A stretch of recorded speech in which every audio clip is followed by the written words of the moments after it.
In the New Testament of fasting, I just want to take two kinds of examples. What is it I call the individual fast and the corporate fast.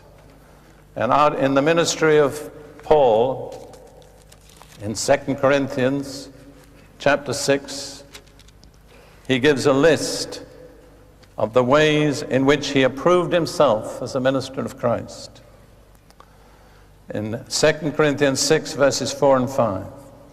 But in all things, we commend ourselves as ministers of God. And then he lists many different ways in which he commended himself as a minister of God.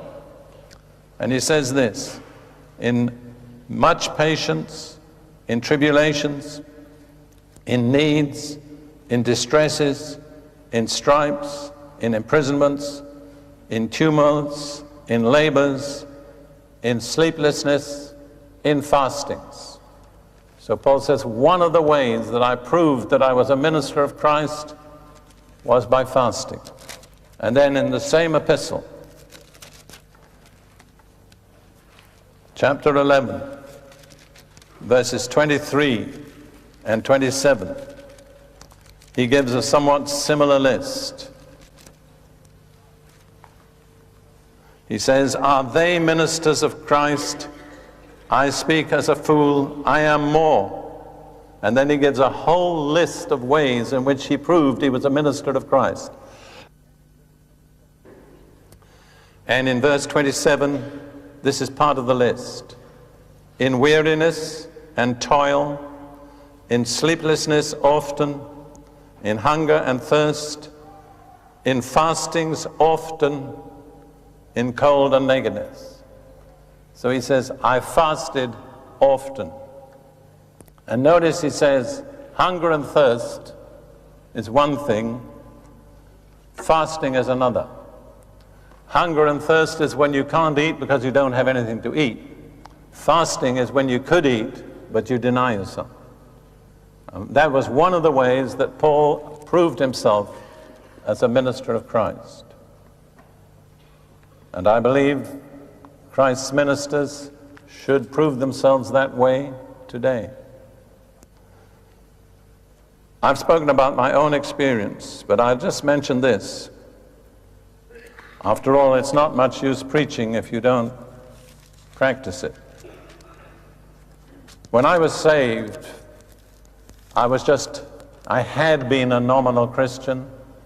I'd given up on Christianity. I'd turned my back on the church. I was looking for the answers to God's problems in other places. But when I was saved and baptized in the Spirit, and I didn't even know the words for what had happened to me. I had to read the New Testament to find out what had happened to me. One thing within, I think, a month, God just made it clear to me that he wanted me to fast every Wednesday. I didn't read Wesley's journals in those days. And I had no one to preach sermons to me. I wouldn't have known where to find fasting in the Bible. But I just had this inner conviction that I was to fast every Wednesday. And for the next 4.5 years, throughout the rest of World War II, every Wednesday I fasted. I was in the desert on a lorry with 10 other soldiers. And we were just thrown together. I mean, when you're in a desert, there's only one place for shade. You've got to be there, whether you like them or not. And I lived with those soldiers. You know that we were in Egypt, and the Muslims have a month that they call Ramadan. You know that? When they don't eat. At least they don't eat in the daytime.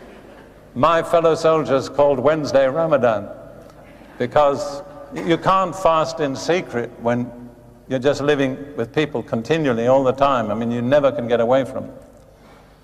And I would say that I would never have made the progress that I made if God hadn't showed me that key.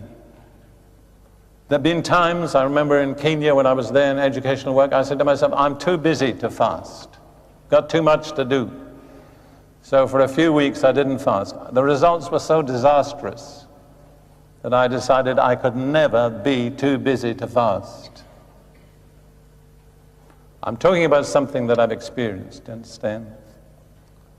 I believe passionately in what I'm telling you.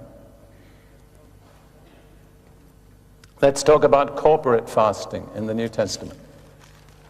Just two examples from the book of Acts. Acts chapter 13. This is one of the most significant moments in the history of the book of Acts. People have called this the beginning of a missionary program. Actually, the word missionary is not New Testament. The New Testament word is apostolic. And this is the first sending forth of apostles in the record of the book of Acts. And it happened in the city of Antioch. In Acts 13, verses 1 through 4, we read this. Now in the church that was at Antioch, there were certain prophets and teachers: Barnabas, Simeon, Lucius, Manaen, and Saul, who later became Paul. So there were 5 men who were recognized as prophets and teachers. The next verse says, as they ministered to the Lord and fasted, by turning away from every activity and simply being in God's presence and waiting for him to speak. The New International Version says, as they worshiped the Lord.